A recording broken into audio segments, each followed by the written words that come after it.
So I'm a little wary of government intervention personally.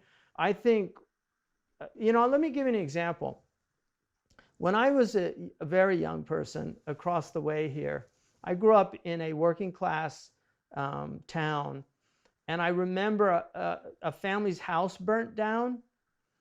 For weeks after that, buckets came to all the houses and everybody put money in it, and the house was rebuilt. And I vividly remember this as a youngster. What that taught me was that's what community is about. And I grew up in a time where you still knew everybody in a pretty wide like I knew many neighbors, and we knew them by their names. We always called the parents by Mr. and Mrs. And so that was fire insurance, right? And there's a beautiful verse in the Quran that says, help one another in righteousness and piety, and don't help one another in sinfulness and wrongdoing. And that verse was revealed for Muslims working with other people. It wasn't just about Muslims, because that was kind of understood, but it was also working like you and I doing the work we did with pornography and other things that we've done, that we have so many shared interests as well with the Jewish community, and including other communities. The Sikhs, the Hindu, the Buddhist communities, that's right. Greed, I think, of the deadly sins, it's certainly shared by, Lao Tse denounces it in the Tao Te Ching. The Buddha certainly, he begins the Four Noble Truths with, desire being at the root of it, which obviously in our languages, desire, it's a very interesting word from Latin, because it means of the stars or from the stars. So there's something heavenly. Desire is a heavenly impulse. Like, our God has made us for him alone, and our hearts won't rest until they rest in God. St. Augustine. So desire really is something profoundly spiritual. But it can be distorted. That's the whole problem. It can be distorted. Exactly. It's perverted into these. And I think greed, in particular, the perversion of greed to desiring these possessions, this wealth. And now I want, as we come to a close on this, I want to look at what I think is one of the biggest problems in our culture, and that is that we have systems now. People talk about systems, and I'm very much I've been accused of being somebody that ignores all these big problems and is always focusing on the heart and on the individual, on changing. Yeah, people. Not on the structures. Yeah. Yeah, on the structures. But I would say with greed, I genuinely believe there are serious structural problems, and one of them is in usury laws. I really feel that that usury, which is condemned by everybody. There's even John Maynard Keynes condemned usury. It is just seen as an evil. Plato condemned it, Aristotle condemned it, Buddha condemned it, Christianity condemns it. Aquinas condemns it. Everybody condemns usury.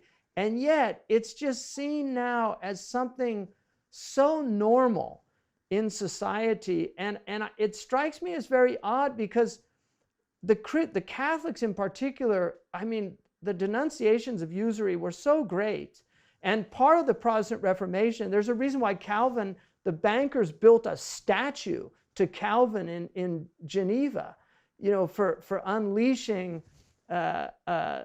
usury. But Calvin never allowed it for poor people. Like, you could not loan to poor people. And even in Deuteronomy, apparently the rabbis say that the nukri, the foreigner, the stranger that they're permitted to engage, was the merchant. It was somebody who had wealth.